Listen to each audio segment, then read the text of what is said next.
Ela entrou no tribunal pela segunda vez convicta de que os filhos iriam salvá-la. Tinha passado 9 anos presa. Tinha visto a condenação ser derrubada por um tribunal federal.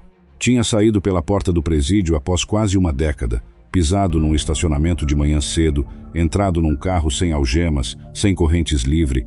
Havia lutado com unhas e dentes dentro de uma biblioteca de prisão, escrevendo suas próprias petições, estudando precedentes, aprendendo o suficiente de direito para construir o argumento que eventualmente a liberou. E agora estava de volta. Segundo julgamento. Nova chance. Ela chorou no tribunal. Ela declarou inocência. Ela afirmou que o marido tinha morrido num acidente trágico, uma série de eventos infelizes numa manhã de janeiro que havia destruído a família sem que ela tivesse culpa de nada. E então os filhos tomaram o banco das testemunhas. Não para defendê-la, para contar o que sabiam. O que Trenton e Trevor Sturmer disseram naquele tribunal, olhando para a mulher que os havia criado, sentada a poucos metros deles no banco dos réus, foi o tipo de depoimento que não se esquece. Não porque fosse sensacionalista, mas porque era a voz de 2 filhos descrevendo anos de perguntas suprimidas, versões que mudavam, e uma mãe que reagia com violência quando alguém ousava questionar o que havia acontecido com o pai. O júri deliberou por 7 horas. O veredito foi o mesmo de 15 anos antes. Culpada. O que você está prestes a ouvir abrange quase 2 décadas. Começa com uma casa em chamas numa manhã de inverno em Michigan. Passa por uma condenação, um recurso bem-sucedido, anos de liberdade e um segundo julgamento que trouxe de volta tudo o que Linda Sturmer havia tentado deixar para trás. E termina com uma família que nunca mais vai conseguir se reunir inteira, porque metade acredita que a mãe é inocente e a outra metade sabe o que viu. Cada detalhe que você vai ouvir é verificado por registros judiciais, depoimentos ao tribunal e documentos de investigação. Me faz um favor antes de a gente continuar. Escreve aqui nos comentários o seu nome e a cidade onde você está nos assistindo agora. Essa comunidade cresce toda semana e adoro saber quem está do outro lado. Se você ainda não é inscrito, aperta o botão agora. Toda semana tem um caso novo aqui, e você não vai querer perder nenhum. Agora vamos ao começo. Porque para entender o que aconteceu naquele tribunal em 2025, você precisa entender o que existia antes: a família, o casamento e o homem que morreu numa manhã de janeiro de 2007. Todd Sturmer era o tipo de pai que os filhos descrevem com a voz que muda de tom. Técnico em automóveis, empreendedor, homem que adorava esportes e fazia questão de comparecer a cada jogo dos filhos. Quando Linda chegou no relacionamento já com 2 filhas pequenas de um casamento anterior, Ashley e Britney, de 2 e 3 anos, Todd não recuou. Disse a Linda: "Perfeito, eu faço meninos." Casaram-se em agosto de 1993. Tiveram 2 filhos, Trevor e Trenton. Adotaram também um sobrinho de Linda, Corey, que tinha 2 anos quando foi morar com eles. Todd nunca apresentou as crianças de forma diferente. Para ele, eram todos seus filhos. A propriedade onde viviam era o sonho deles. 120 acres em Van Buren County, Michigan.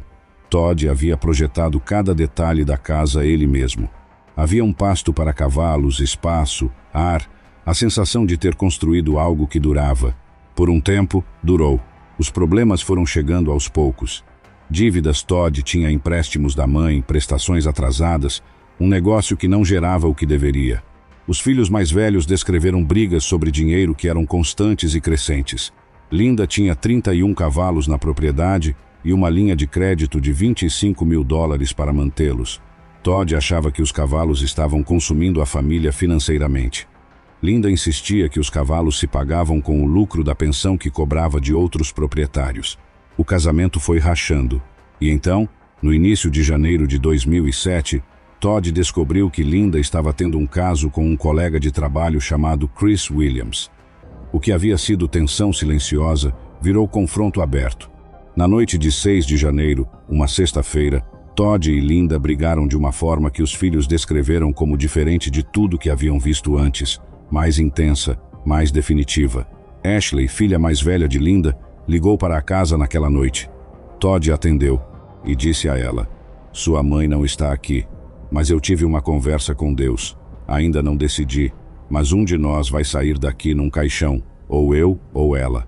Na manhã seguinte, 7 de janeiro de 2007, Era um domingo de temperatura abaixo de zero, chuva fina e lama por toda a propriedade. Linda acordou os filhos mais cedo do que o habitual e os mandou embora. Disse que ela e Todd iam continuar brigando e que não queria que eles ficassem vendo.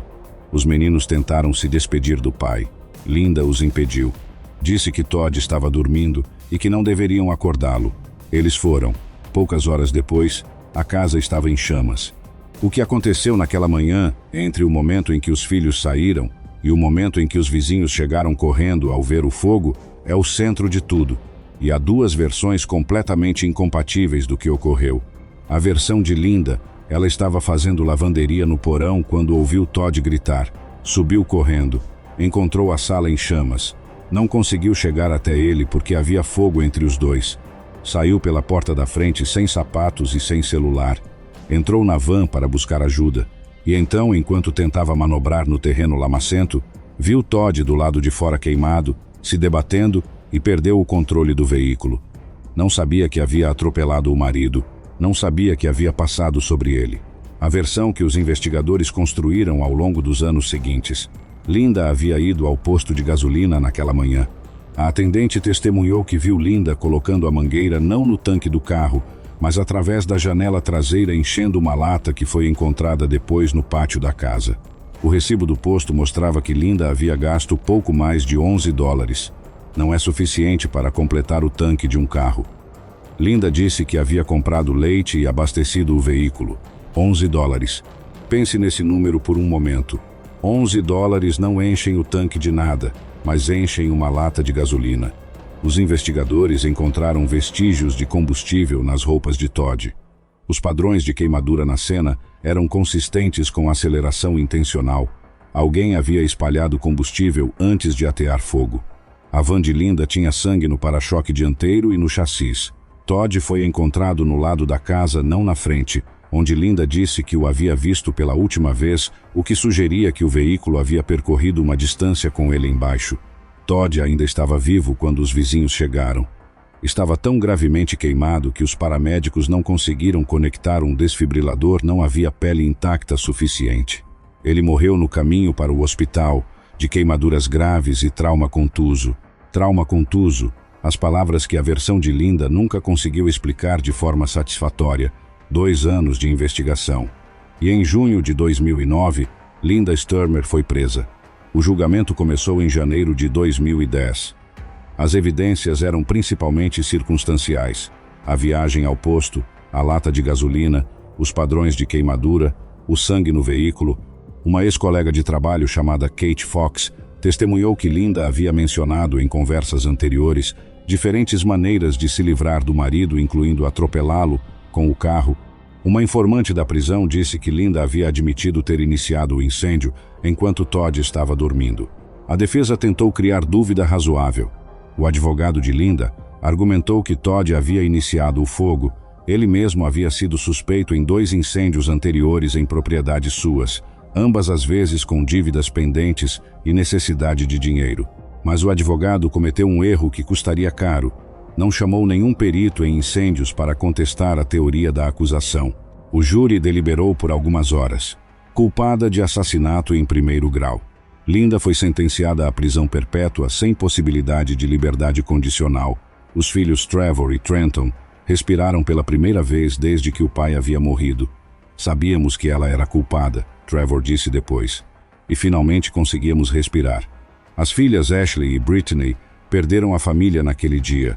Não só a mãe, os irmãos, os avós, os tios, todo o lado da família que acreditava na culpa de Linda passou a não falar mais com elas. Mas Linda não parou de lutar. Dentro da prisão, ela foi para a biblioteca. Todos os dias, estudou direito, precedentes de condenações injustas por arson, casos onde a ciência de investigação de incêndios havia sido questionada. Escreveu suas próprias petições. Apelou em todos os tribunais estaduais de Michigan. Todas as apelações foram negadas. Chegou até a Suprema Corte de Michigan, negado. Então foi ao sistema federal. E lá, algo mudou. Em 2018, um juiz federal chamado Arthur Tarnall realizou uma audiência e concluiu que Linda não havia recebido um julgamento justo. 2 problemas fundamentais. O promotor havia chamado Linda de mentirosa e manipuladora repetidamente durante o processo de forma que cruzava linhas éticas. E o advogado de defesa havia falhado gravemente ao não contratar um perito em incêndios porque havia um lado inteiro da ciência forense que não havia sido apresentado ao júri. Um investigador de incêndios chamado Robert Tranley havia reexaminado o caso a pedido das filhas de Linda. Suas conclusões eram diretas. A investigação original havia sido inadequada, as amostras de destroços não haviam sido coletadas corretamente e não havia evidência científica suficiente para provar que o incêndio havia sido criminoso. Tranley disse que o padrão de queimaduras era mais consistente com Todd estando próximo ao foco inicial, o que abria a possibilidade de que ele mesmo houvesse iniciado o fogo do que com alguém derramando combustível sobre ele. Em dezembro de 2018, após quase 9 anos presa, Linda Sturmer teve a condenação revertida. Ela saiu do presídio numa manhã fria, entrou num carro, sentou no banco traseiro sem algemas, olhou pela janela enquanto o veículo se movia. Era a sensação mais incrível, ela disse depois. Poder entrar num carro e saber que eu podia ir para qualquer lugar. Mas não era o fim. Michigan decidiu julgá-la novamente. E desta vez os filhos decidiram que não ficariam em silêncio. Durante o primeiro julgamento, em 2010, Trenton não havia testemunhado. Era mais jovem. A situação era nova. Havia coisas que ele ainda estava processando. 15 anos depois, Trenton Sturmer sentou no banco das testemunhas do segundo julgamento e disse tudo. Disse que, nos anos após a morte do pai, havia feito perguntas à mãe. Perguntas simples. O que havia acontecido? Como as versões não combinavam entre si? Por que a história mudava dependendo de quando e como ele perguntava? E disse o que acontecia toda vez que ele perguntava. Linda ficava histérica, ou atacava. Em uma ocasião, Linda parou o carro enquanto dirigia, se virou para Trenton e começou a bater nele. Em outra, empurrou ele para dentro do banheiro e lhe deu um soco até que ele sangrou. Em outra ainda, foi até Trevor, o irmão mais velho, e disse a ele: "Se você ouvir Trenton fazendo essas perguntas, quero que você o silencie. Bata nele. Faça o que for preciso. Não deixe ele dizer essas coisas." Trenton olhou para a mãe enquanto dizia isso. Linda estava na mesa da defesa a poucos metros de distância. O promotor perguntou a Trenton: "Todas essas ocasiões que você descreveu todas estavam relacionadas às suas perguntas sobre o que havia acontecido com seu pai?" "Sim", Trenton respondeu. Trevor também testemunhou. Não fez acusações diretas sobre a noite do crime, mas descreveu a dinâmica como Linda tentava silenciar o irmão mais novo, como reagia com raiva desproporcional quando alguém levantava questões sobre a versão dela, como havia ficado claro para ele ao longo dos anos que sua mãe tinha algo a esconder. Ela dizia que eu precisava bater nele. Trevor disse sobre as instruções que Linda havia dado para silenciar Trenton. Isso ficou gravado na minha cabeça, claramente. Enquanto os filhos falavam, Linda chorava na mesa da defesa. Em determinado momento, o juiz precisou pedir que ela se controlasse. Em outro, ela mal conseguia olhar para eles. A mulher que havia entrado no tribunal convicta de que os filhos a salvariam, estava vendo a própria estratégia desmoronar em tempo real. Porque Trenton e Trevor não eram filhos raivosos tentando destruir a mãe. Eram filhos que haviam passado 15 anos tentando reconciliar o amor pela família com o que sabiam ser verdadeiro, e que finalmente haviam decidido que o silêncio não era mais uma opção. A defesa de Linda no segundo julgamento era mais robusta do que no primeiro. Desta vez, havia um perito em incêndios que apresentou as mesmas conclusões de Tranley sobre a investigação inadequada da cena. A defesa argumentou que as evidências eram circunstanciais, que a ciência não provava arson, que a van havia atropelado Todd por acidente num terreno lamacento onde a tração era impossível. A promotoria apresentou as análises de padrão de queimadura, a reconstituição digital de como o veículo havia se movido pelo pátio, os vestígios de sangue no chassis, a testemunha do posto de gasolina com a descrição da mangueira indo pela janela traseira em vez do tanque, e apresentou uma ex-amiga de Linda que disse ao júri que Linda havia ligado para ela antes do incêndio, histérica, dizendo que tinha uma arma e pedindo que a amiga lhe desse um bom motivo para não atirar no marido. A amiga havia ligado para a polícia e havia testemunhado que, em conversas anteriores, Linda havia descrito várias maneiras de se livrar de Todd, atirar nele, envenenar, atropelá-lo com o carro. O júri tinha mais informação do que o primeiro. Tinha o depoimento dos filhos, tinha a reconstituição digital, tinha 15 anos adicionais de contexto sobre quem era Linda Sturmer e como ela havia reagido à morte do marido. Deliberou por 7 horas. Quando o veredito foi lido, Linda abaixou a cabeça. Culpada de assassinato em primeiro grau premeditado. Culpada de assassinato em primeiro grau com circunstância agravante. 2 pontos. 2 vereditos de culpa. Linda ficou em silêncio enquanto os agentes se aproximavam para algemá-la. Então se virou em direção à galeria procurando alguém. Talvez as filhas. Talvez qualquer rosto ainda do seu lado. As filhas estavam lá, com lágrimas, em choque. Os filhos também estavam lá, com uma expressão diferente. Na audiência de sentença, o juiz não usou linguagem técnica, não leu dispositivos legais. Olhou para Linda Sturmer e disse o que via. O assassinato é por natureza um ato monstruoso, mas o que você cometeu é ainda mais hediondo do que a maioria. Você ateou fogo no próprio marido e o queimou vivo. Quando ele conseguiu sair da casa e você teve a chance de reconsiderar suas ações, você dobrou a aposta e o atropelou com o carro. Não consigo imaginar o sofrimento que ele suportou nos últimos momentos de vida. Não consigo imaginar o dano que você infligiu à família de Todd, à mãe dele, aos irmãos dele e aos seus próprios filhos. Então o juiz pronunciou a sentença. Prisão perpétua sem possibilidade de liberdade condicional. Com crédito pelos 3.367 dias já cumpridos na primeira condenação, Linda tinha direito a falar antes da sentença ser pronunciada. Ela se levantou.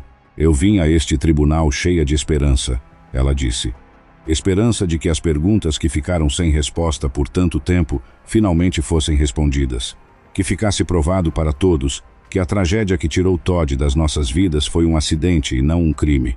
Hoje, enquanto estou diante de vocês, inocente e injustamente condenada, estou preparada para a batalha que vem. Meu marido, minha família, minhas filhas, meus amigos e minha equipe jurídica permanecem confiantes de que esta condenação também será revertida. Ela disse meu marido, referindo-se a Todd, o homem que ela afirmou ter amado, o homem que morreu queimado e atropelado numa manhã de janeiro de 2007. E então os agentes a levaram. A família que estava na sala de tribunal não voltou para casa junta. As filhas Ashley e Britney foram para um lado. Os filhos Trevor e Trenton foram para outro.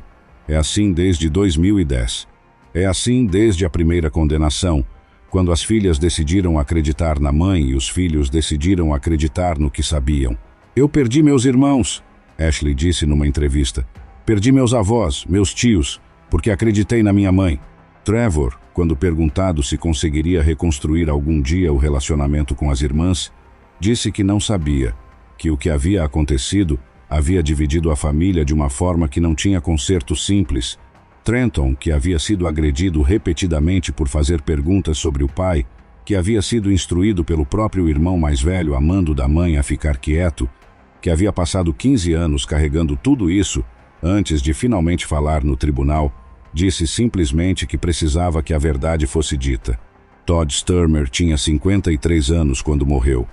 Havia construído a casa onde a família vivia com as próprias mãos, ou melhor, com a própria mente, projetando cada detalhe. Tinha filhos que o adoravam. Tinha falhas, como qualquer pessoa, mas morreu queimado no pátio da própria casa numa manhã de janeiro enquanto tentava sobreviver. Há um detalhe nesse caso que não sai da cabeça.